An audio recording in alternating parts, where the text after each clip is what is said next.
పరిస్థితి ఏంటంటే లెమూయేలు తల్లి ఎవరైనా కానీ తనలో ఉన్నటువంటి గొప్పతనం ఏంటంటే తల్లి తన కొడుకు చెప్తున్నట్టు ఏం చెప్తుంది? సొంత మాటలు కాదు, ఏ మాటలు? దేవోక్తి అని రాయబడి చూడు. కొడుకుతో తల్లి మాట్లాడుతుంది. ఏం మాట్లాడుతుంది? ఇవిడంటే దేవోక్తి. ఈరోజు మీరు ఆలోచించండి, పిల్లలతో దేవోక్తులు మాట్లాడే తల్లులు ఉన్నారా? పిల్లలతో దేవోక్తులు మాట్లాడే తల్లులు ఉన్నారా? నేడు చాలామంది తల్లులు కెమెరాలు పట్టుకుని, సెల్ ఫోన్లు పట్టుకుని ఏం మాట్లాడిస్తున్నారు? సినిమా డైలాగులన్నీ చెప్పేస్తున్నారు. దేనికి? ఇన్స్టాగ్రామ్లో రీల్స్ చేయడానికి. దేవుని మాటలు చెప్పించేవాళ్ళు లేరు, దేవుని మాటలు చెప్పేవాళ్ళు లేరు. మరి ఏం చెప్పిస్తున్నారు? డ్యాన్సులు కట్టేస్తున్నారు. పైగా వాళ్ళు డ్యాన్సులు వేస్తుంటే వీళ్ళ కెమెరా పట్టుకుని వీడియో తీసి ఫేస్బుక్లో పెడుతున్నారు. నేడు తల్లులు అలా ఉన్నారు. అందుకే సమాజం ఎలా తయారవుతుంది. నాటి తల్లికి నేటి తల్లికి ఉన్న వ్యత్యాసం చూడండి. ఆ తల్లి సొంత మాటలు చెప్పట్లేదట, లోకములో ఉన్న మాటలు చెప్పట్లేదట. మరి ఏం చెప్తుంది? దేవుని మాటలు బోధించడం మొదలుపెట్టింది. చూడండి, దేవుని మాటలు చెప్తుంది.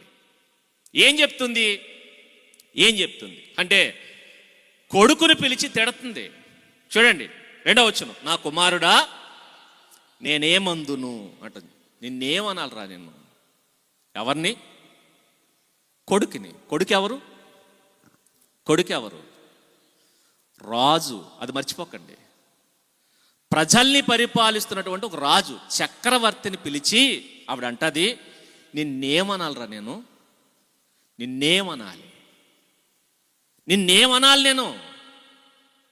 తిడుతూ చెబుతున్నటువంటి మాటలవి, గర్దిస్తూ చెబుతున్న మాటలవి. నిన్నేమనాలి నేను? ఒక పక్క పిలుపు చూడండి ఎలా ఉందో. నా కుమారుడా అని పిలుస్తుంది. నా కుమారుడా, నా కుమారుడు. ఒక పక్క ప్రేమ, పిలుపులో ప్రేమ ఉంది, ఆ ప్రేమతో గద్దింపు కూడా ఉంది. ఇప్పుడు మీరు గమనించండి, పిల్లల మీద ప్రేమ ఉంటే సరిపోదు. ప్రేమ కలిగిన వాళ్ళు ఏం చేస్తారో తెలుసా? పిల్లల్ని బెత్తం వాడు మరి సరిచేస్తారు. లెమూయేలు తల్లి ఎంత గొప్పదంటే పిలుపులో ప్రేమ ఉంది. ఏంటా ప్రేమ?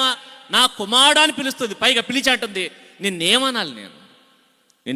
మరలా నా కుమారుడా నేనేమందును? తర్వాత నేను కన్న కుమారుడా. ఈ మాట ఎందుకు మాట్లాడు తెలుసా? నేను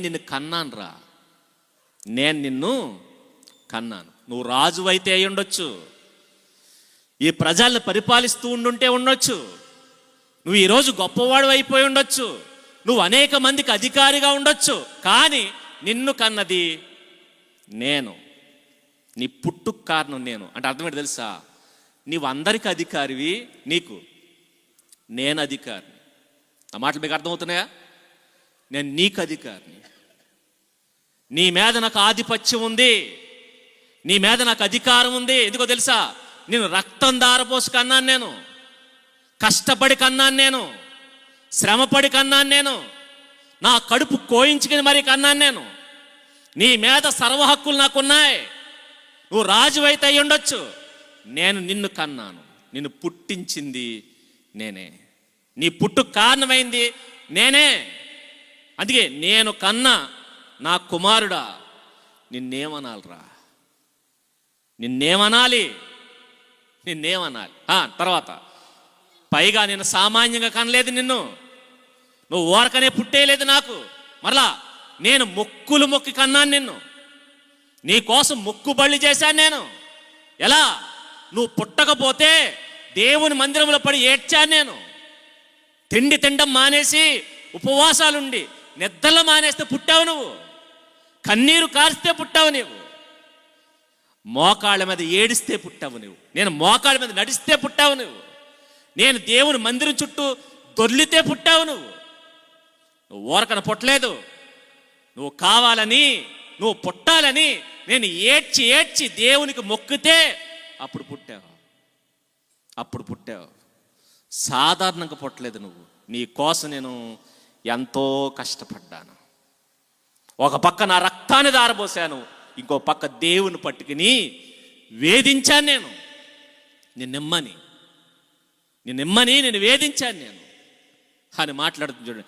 నేను మొక్కులు మొక్కి కన్నా నా కుమారుడా, నిన్నేమనాలరా, నిన్నేమని. చూడండి, ఒక పక్క తన కష్టాన్ని చెప్తుంది, రెండో పక్క తన కొడుకు పరిస్థితిని చూసి బాధపడుతుంది, గద్దిస్తుంది. నిన్నేమనాలరా, నిన్నేమనాలి.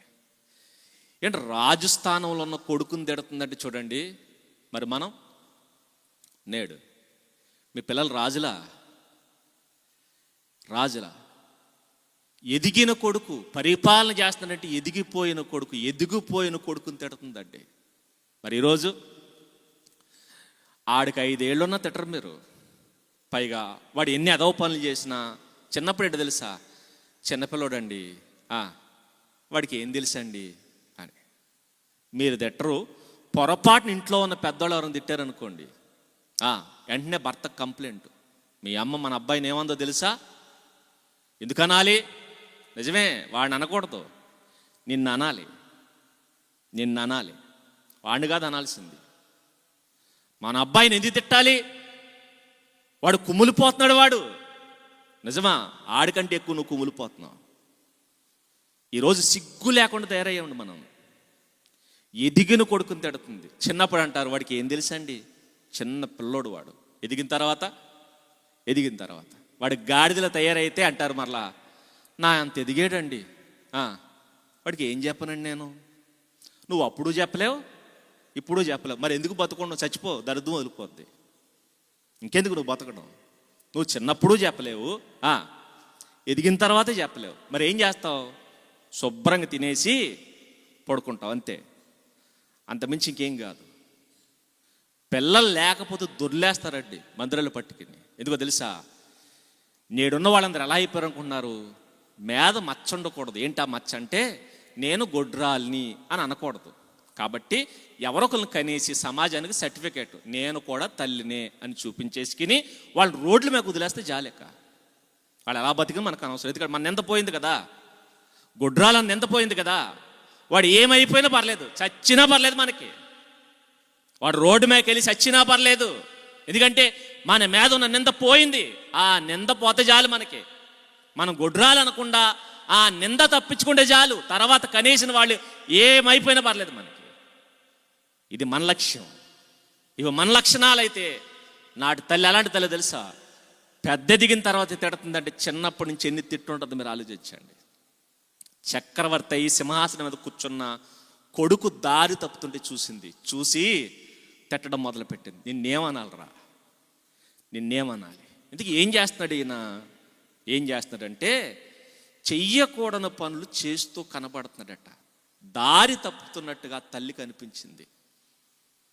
ఎప్పుడైతే సింహాసనం ఎక్కాడో, ఎప్పుడైతే అధికారిగా మారాడో, కాస్త దారి తప్పుతున్నట్టుగా తల్లికి అనిపించింది. ఏం చేస్తున్నాడు? రాజు అయిన తర్వాత స్త్రీలతో ఎక్కువ సాన్నిహిత్యం కలిగి ఉండడం చూసిందట. స్త్రీలోలుడుగా మారిపోతున్నాడు. స్త్రీలతో సాన్నిహిత్యం కలిగి ఉండడం చూసింది తల్లి చూసి, నా కొడుకు మెల్లగా దారి తప్పుతున్నాడు అనుకుని ఆ కొడుకును కూర్చోబెట్టి తిట్టడం మొదలుపెట్టింది. చూడండి ఏమంటుంది, నేనేమనాలి నిన్ను అని మాట్లాడుతూ, నీకేం చెప్పాను? నీ బలమును స్త్రీలకు ఇయ్యకు అని. చూడండి, ఏం చేయకు? నీ బలము స్త్రీలకు ఇవ్వద్దు. బలం అంటే ఈ శరీర సత్తువే కాదు. బలం అంటే చాలా ఉంటాయి. బలం అంటే ఏంటి తెలుసా? బలం అంటే ఏంటి అంటే, యవ్వన కాలం ఉంది చూసారా, ఆ కాలం చాలా బలమైన కాలం అండి. ఆ టైంలో మీరు ఏం చెయ్యాలనుకుంటే చేయగలరు, ఏం సాధించాలనుకుంటే అది సాధించగలరు. మరలా ఇక్కడ ఆవిడ కొడుకున్నాడు కాబట్టి కొడుకుతో చెప్తుంది. కూతురుంటే కూతురుతో చెప్దా? కూతురుతోనే చెప్తుంది. ఏమని చెప్తుంది? నా కుమార్తె, నేను కన్న నా కుమార్తె, నిన్నేమనాలి? ఒకవేళ మీకు కూతురుంటే అక్కడ కుమారుడు అనే పేరు తీసేసి కూతురుని పెట్టుకోండి. నా కూతురా, నేను కన్న నా కుమార్తె, నిన్నేమనాలి? ఎదిగిన తర్వాతనే చెంపలు వాయించాలి తల్లిదండ్రులుగా. మీకు ఆ రైట్ ఉంది. ఎందుకో తెలుసా? మీరు రక్తం దారబోసి కన్నారు. గుర్తు చేయండి వాళ్ళకి. కొన్నిసార్లు గుర్తు చేయండి, మర్చిపోతున్నారేమో. నేనే కన్నాను నిన్ను, నీ మీద సర్వ హక్కులు నాకు ఉన్నాయని గుర్తు చేయండి. అక్కడ చెబుతున్న మాట చూడండి. కొడుకు కాబట్టి అంటుంది, నీ బలము స్త్రీలకి ఇయ్యొద్దు. కూతురైతే నీ బలము పురుషులకి ఇయ్యొద్దు. నీ బలము స్త్రీలకి ఇయ్యొద్దు. కొడుకైతే కూతురైతే నీ బలము పురుషులకి ఇవ్వద్దు. నీ బలం పురుషులకి ఇవ్వద్దు. ఏమి ఇవ్వద్దు? నీ టైం ఇవ్వద్దు. నీ టైం ఇవ్వద్దు. నీ జ్ఞానం ఇవ్వద్దు. నీ ఆస్తి ఇవ్వద్దు. నీ సొగసు ఇవ్వద్దు. ఏది ఇవ్వద్దు. నీకు బలం ఏదో ఆ బలం వాళ్ళకి ఇవ్వద్దు. దేవుడు నీకు ఏదో బలం ఇచ్చుంటాడు. దేవుడు ప్రతి వాళ్ళకి ఏదో ఒకటి ఇస్తాడు. ఆయన చిన్న చిన్న పురుగులకే ఇచ్చాడు బలం. తేలిక బలం ఏంటి? తోక, దానికే బలం ఇచ్చాడు. పశువు కొమ్ములు ఇచ్చాడు. ప్రతి దానికి ఏదో ఒక బలం ఇచ్చాడు. అలాగే ప్రతి మనిషికి ఏదో ఒక బలం ఇస్తాడు. ఏమిచ్చాడు? నీకు జ్ఞానం ఇచ్చి ఉండొచ్చు, నీకు అందం ఇచ్చి ఉండొచ్చు, నీకు ఆస్తి ఇచ్చి ఉండొచ్చు. లేకపోతే నీకేమిచ్చాడో ఒకసారి కనిపెట్టు. ఖచ్చితంగా నీకు ఏదో ఒకటి ఇచ్చి ఉంటాడు. ఇచ్చిన దాన్ని ఏం చేస్తున్నావు? వాడు దేవుడు జ్ఞానం ఇచ్చాడు. ఏంటి ఆ జ్ఞానం? వాడు చక్కగా ఏదైనా కొన్ని పోయమ్స్ రాయగలడు. వాడు ఆ జ్ఞానం దేనికి ఉపయోగిస్తాడు తెలుసా? అమ్మాయికి లెటర్లు రాయడానికి ఉపయోగిస్తాడు, కవితలు రాయడానికి ఉపయోగిస్తాడు. దేవుడు ఏమిచ్చాడు? వాడికి జ్ఞానం ఇచ్చాడు. వాడు బలం జ్ఞానం అయితే ఆ జ్ఞానం దేనికి? అమ్మాయికి కవితలు రాస్తున్నావా? దేవుడు ఒకడికి బొమ్మలేసే టాలెంట్ ఇచ్చాడు. దాన్ని దేనికి వాడుతున్నావు? చక్కగా అమ్మాయి బొమ్మలు గీస్తుంటాడు. నీకు ఇచ్చింది ఏంటి? నువ్వు వాడుతుంది దేనికి? నీకు దేవుడు ఏమిచ్చాడు? దేవుడు నీకు ఏ బలమైతే ఇచ్చాడో ఆ బలాన్ని స్త్రీలకు ఇవ్వద్దు అన్నాడు. చూడండి, ఇవ్వద్దు. మళ్ళా స్త్రీలైతే నీ బలమును పురుషులకి ఇవ్వద్దు. నీకేమిచ్చాడు? నీ జ్ఞానం ఇచ్చాడా? వాళ్ళకి ఇవ్వద్దు. నీకు టైం ఇచ్చాడా? ఆ ఇచ్చిన టైం అసలే ఇవ్వద్దు. ఒకవేళ నీకు ఏమి ఇవ్వకపోయినా దేవుడు టైం ఇచ్చాడు, వయసు ఇచ్చాడు నీకు. ఆ వయసు పనికి మాలిన వాళ్ళతో నువ్వు షేర్ చేసుకోవద్దు. తల్లి చెప్తుంది చూడండి, రేయ్ నువ్వు వయసులో ఉన్నావు, నీకు చక్కటి టైం ఇచ్చాడు దేవుడు, చక్కటి అధికారం ఇచ్చాడు దేవుడు నీకు. ఇచ్చిన బలం దేనికి వాడుతున్నావు? ఇచ్చిన బలం దేనికి వాడుతున్నావు? నీ బలమును స్త్రీలకు ఇవ్వద్దు. నెక్స్ట్, రాజులను నశింపజేయు స్త్రీలతో సహవాసము చేయొద్దు. మరలా దేవుడు ఫ్రెండ్షిప్ చేయొద్దని చెప్పడు, దేవుడు సహవాసం చేయమన్నాడు. ఎవరితో? అపోస్తుల బోధయందును. నెక్స్ట్ సహవాసం. ఎవరితో? అపోస్తుల సహవాసం. నాడైతే అపోస్తులు, నేడైతే పరిశుద్ధులు. పరిశుద్ధుల సహవాసమునకు మనం పిలుస్తుంటాడు. నువ్వు ఎవరితో సహవాసం చేయాలి? పరిశుద్ధులతో. మరి మన సహవాసాలు పరిశుద్ధులతో ఉండవు. విచిత్రం ఏంటి తెలుసా అండి? పోను పరిశుద్ధులతో లేవు. పురుషుడు పురుషులతో సహవాసం చేసేటంటే అనుకోవచ్చు. ఈయన ఎవరు? లెమూయేలు పురుషుడు. ఎవరితో ఫ్రెండ్షిప్ చేస్తున్నాడట? ఎవరితో ఫ్రెండ్షిప్? స్త్రీలతో స్నేహాలు ఎక్కువైపోయినట్టండి ఈయనకి. లేడీస్తో స్నేహాలు ఎక్కువైపోయినట్ట. చూడండి కల్చర్ ఎలా ఉందో. నేడు కూడా మీరు గమనించండి. బాయ్వా నువ్వు, అబ్బాయివా నువ్వు. అబ్బాయి అయితే ఎవరితో సహవాసం చేయాలి? అబ్బాయితో చేయి. కానీ ఇప్పుడు అబ్బాయితో సహవాసం చేస్తే బాగాలేదు. అబ్బాయికి ఎవరు ఉండాలి? గర్ల్ ఫ్రెండ్ అట. ఏ ఫ్రెండ్ కావాలి? అబ్బాయికి ఏమో గర్ల్ ఫ్రెండ్ కావాలి. అబ్బాయికి గర్ల్ ఫ్రెండ్ అయితే మరి అమ్మాయికి బాయ్ ఫ్రెండ్కి రావాలి. అమ్మాయికి ఏమో బాయ్ ఫ్రెండ్ కావాలి, అబ్బాయికి ఏమో గర్ల్ ఫ్రెండ్ కావాలి. ఇదేంటి? అబ్బాయి ఏమో ఆడవాళ్ళతో సహవాసం చేయడానికి ట్రై చేస్తున్నాడు, అమ్మాయి అబ్బాయిలతో సహవాసం చేయడానికి ట్రై చేస్తున్నారు. ఆడవాళ్ళు లేరా సహవాసం చేయడానికి? బాయ్ ఫ్రెండ్ ఎందుకు నీకు? నీ వయసు కలిగిన వాళ్ళు, నీ వయసులో ఉన్నవాళ్ళు, నీ తోటి వాళ్ళు లేరా? వాళ్ళతో చేయొచ్చు కదా. నీకు బాయ్ ఫ్రెండ్ దేనికి? నీ గర్ల్ ఫ్రెండ్ దేనికి? నీ తోటి వయసులో ఉన్న మగాళ్ళు ఎవరు లేరా నువ్వు సహవాసం చేయడానికి? వాళ్ళు ఎవరో లేనట్టు వీళ్ళతో సహవాసం ఏంటి? అందుకే ఈరోజు ఇవి ఎక్కువైపోయినాయి. ఏవి? జెండర్ను మార్చేసుకుంటున్నారు అంతే. ఎవరితో సహవాసం చేయాలో వీళ్ళు రూపుదిద్దుకుంటున్నారు.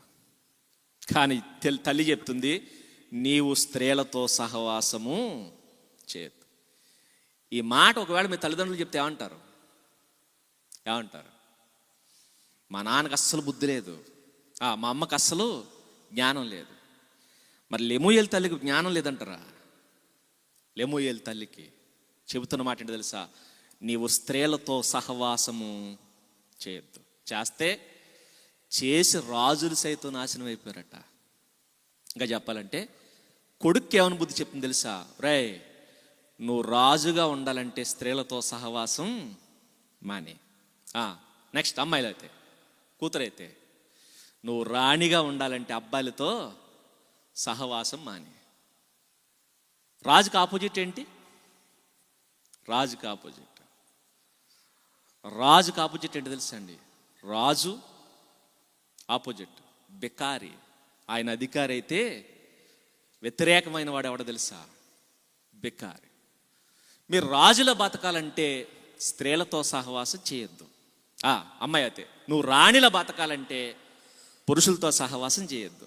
కాదు, నేను అడుక్కు తినేటట్టు బతకాలంటే ఖచ్చితంగా వెళ్ళి సహవాసం చేయి.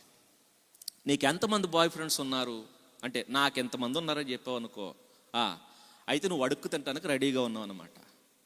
ఇది రైట్. నువ్వు రాణివ్వవు, నువ్వు ఖచ్చితంగా రాణివ్వవు. నీకు ఎంతమంది గర్ల్ ఫ్రెండ్స్ ఉన్నారు అంటే, నాకు ఎంతమంది ఉన్నారంటే, అయితే నువ్వు ఖచ్చితంగా రాజు అవ్వు. మరి ఏం చేస్తావు? ఖచ్చితంగా బెచ్చగాడవుతావు, ఖచ్చితంగా అడుగు తింటావు. తల్లిదే చెప్తుంది, నువ్వు నిజంగా గనక రాజుగా బతకాలంటే, నువ్వు కుర్చీ మీద రాజుగా పరిపాలన చేయాలంటే ముందు ఆ ఫ్రెండ్షిప్ కట్ చేయి. వాళ్ళతో సహవాసం చేస్తున్నావే, ఆ సహవాసాన్ని అర్జెంటుగా కట్ చేయి.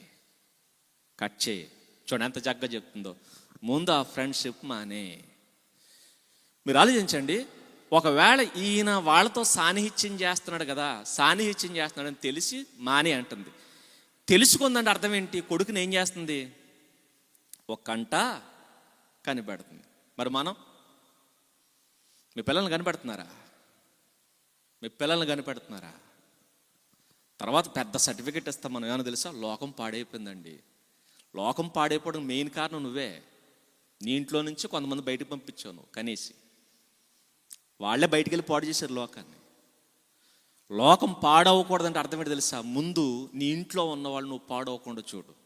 నీ 2 కళ్ళు ఇచ్చాడు దేవుడు, ఆ 2 కళ్ళు నీ పిల్లల మీద ఉంచాలి. వీడేం చేస్తున్నాడు,